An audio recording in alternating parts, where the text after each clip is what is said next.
Welcome back to C# tutorial. This is a new series, a road to be a full stack developer, right? So as we know, like we cannot be limited just to be a front-end developer because of the evolution of AI. Every company is looking for a full stack developer. So everything I have explained in the first episode, where we have covered basic installation of Visual Studio application, then how do we create a console app, and how do we run it. Now, the second episode, we are going to focus on the data type in C# and the type conversion. So what is type conversion? What different data types we have? Everything we are going to cover. Fine. Again, if you have not watched the first video, I will suggest go through that. I have explained in a proper way why you have to be a full stack developer and why .NET is a choice for you because you can relate. Java is also good, but again, it needs time.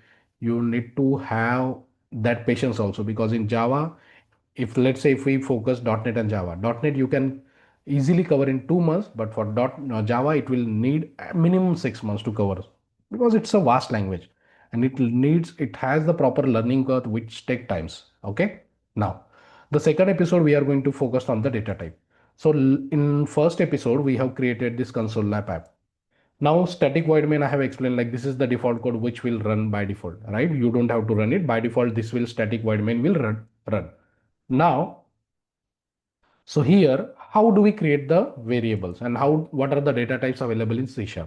So in JavaScript, like, let me just write it down. So in JavaScript, we have number, sorry, then we have string, we have boolean, primitive data type I'm talking about, and we have date. Again, null, undefined, those are things are there, array object is also there. But these are the only four primitive data types we have: number, string, boolean, date, right? But when we talk about C#, we have vast number of data types. Let's say if I just talk about the number integer. So we have int. Now, how do we declare it, right? So first your data type, then your variable name, then you can initialize the value. Roll number is equal to 121. Okay. So this is how you create the variable. Int, your data type, what type of data you are going to store inside this variable, your variable name, and then value. It is saying like you have not initialized it. That's why it is giving the warning. So in int also we have int 32, int 16, and thin big int, I think. So int 32, roll number 2 like that, int 64.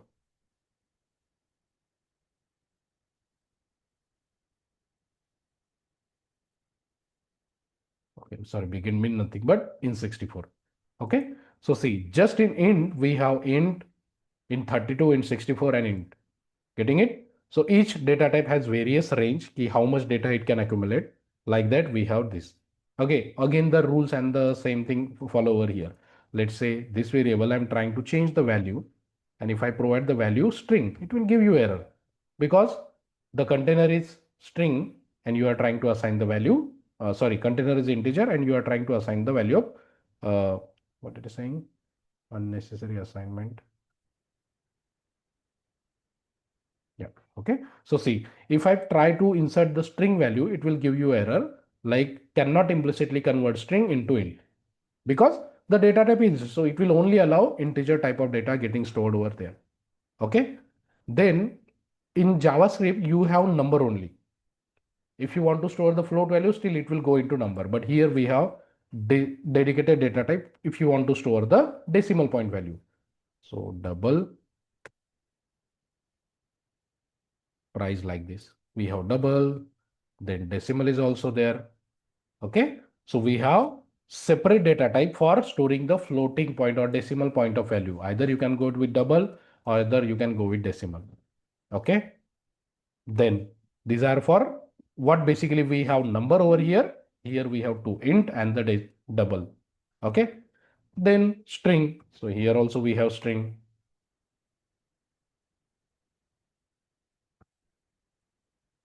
Like this. We have string over here. Let's say string my text is equal to this is sample text, something information I want to store. Okay. Either you put a single word or a sentence, everything we can put it into string. But let's say you have a requirement that you have to store only one character, only one character. So we have a dedicated data type for that, that is char. Okay, see, like this. You can store the single character into string also, but we have a dedicated character, dedicated data type for that, that is char. Okay, it will only allow to store single value. See, it will give you error over here. Okay, too many characters. Only single value if you want to store, we have. That thing we didn't had in JavaScript, right? But here we have it. Then your boolean. So bool, same thing it is over here. True and false value. We don't have any variations over there. Date, date time, current date, date time dot now. In your JavaScript, how do you get the current date? New space date round bracket. Here we have date time dot now. That will get you the current date. Okay. These are the data types you know from your, what do we say, JavaScript, and parallel data type we have it over here. Okay. So this is how you create the variable. Once you create the variable, again you can change the variable value. Again, directly access the variable. Roll number is equal to 555. You can change the variable value. Got it? So these are the various data types we have. Let me show you some more. Again, integer over here we have long. Okay, just like integer. Again, it will hold the integer type of data, but it has a very wide range. So long is there. Then double decimal, and we have float also. Okay, this is also there. So see, just to store the integer type of data, we have various data types. For storing decimal point of value, we have three. Getting it? Like this. Now, integer, long, double, these are specific. We have one which is familiar to us, var. Var is over here also. See, this is also possible. Okay. So just like how you declare variable in JavaScript, same like that, we have it over here also.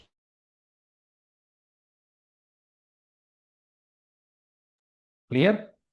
So this is how, again, there are so many, but as we move ahead, I will explain remaining things. Okay. Like how do we create list, array, and everything is there. Okay. Let me simply show you a list or array. So let's say you want to store the city list. So string array city list is equal to new, like this. Okay. So this is how you create an array of string. String, they are also in TypeScript. We used to add a square bracket symbol. So string city list, you have to initialize it like this, new string and then object. So you cannot directly store in the square bracket how we used to do in our, sorry, in JavaScript or TypeScript. This is how, this is the syntax. Just like that, we can have a array of number, boolean, everything. Okay. Again, we are going to say this list is also there, enumerable, IQ so many things are there. But I will explain that in a proper episode. Okay. Once we need it, basically we are going to need that when we move ahead. So we will see that. Okay. So these are the various data types we have. Again, so many are there, but we don't need to worry about that. Okay. Where you can say it's a dynamic keyword. Okay. Now type conversion. So type conversion as in converting data of one variable, means one data type, into another. Okay. Let's say var roll number str. Now this roll number variable has int type of data type, but if I want to convert that to string, so what I can do, roll number dot to string. So what it will does, it will convert integer into string, means converting data from one data type to another. So roll number was having the integer, now we converted into string. So if you see it over here, we got the string data type.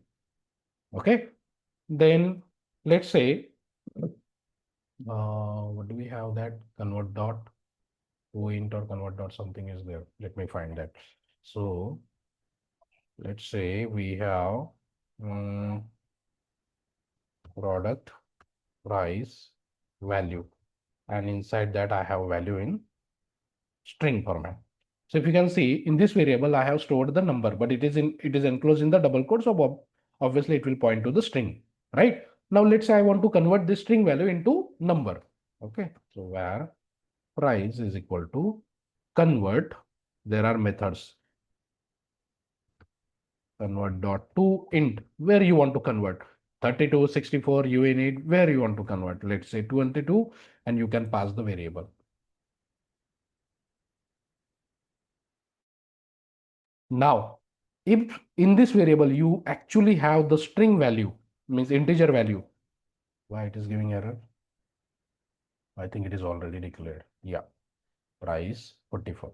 So now the variable what you are passing over here, if it has the number value, it will convert it into number. But let's say you have ABC over here, means characters you have, obviously it won't convert, right? Then runtime error will be there. Okay. So if you know key in your string value, you have integer value like this. So then you can use this method convert dot to int to convert it into to change the basically data type of that variable. Okay.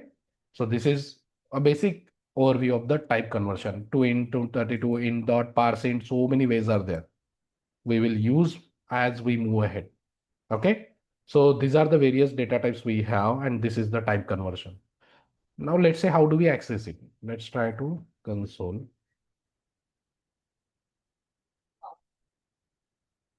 dot write line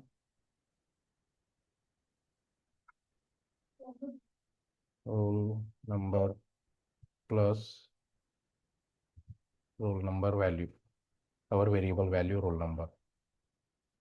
Okay. Let's try to run. In console.log, how we used to add the message, same like that over here also you can do that. Let's run it.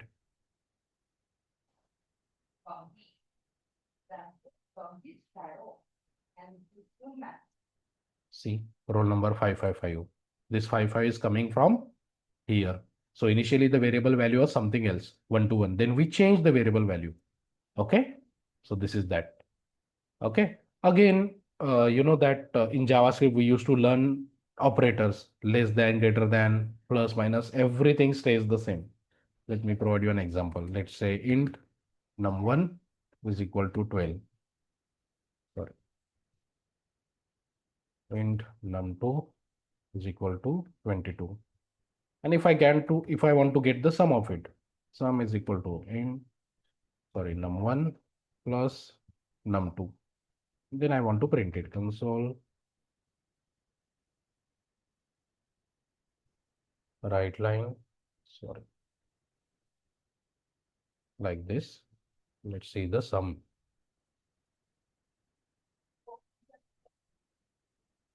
See, we are getting 34. Okay. Whatever you know from JavaScript, it stays the same. Less than, greater than, everything stays the same. Nothing changes. Because as I said, these are the basic things. This doesn't change according to your programming technology. This stays the same. Either you go with Java, .NET, JavaScript, it stays the same. Okay. So that's it with this episode. We have covered what data types are there and how do we do the typecasting, means conversion of one data type into another data type, and operator also less than, greater than, it is again the same. I'm not covering that considering you already know JavaScript or Angular, because again this tutorial is not for a very beginner. I'm focusing only for the Angular or the React developer, those who are already working, but they want to be a full stack developer. So that's why I'm not going into deep, because so many things are there I want to cover. I don't want it to be very long tutorial. I within, let's say 10 to 15 videos, I want to wrap up C Sharp, then we can quickly jump to the API development. That is our goal. Okay. So remaining thing you can practice, like how do we use operator and everything. Fine. That's it. So again, if you are new, please do like and subscribe. In the video description, you will be finding the link of my YouTube channel. You can join that. You will find my contact number. You can always reach out to me with your queries. Let it be with the .NET, Angular, or any career related things. You can always reach out to me. Okay, that's it. Thank you guys.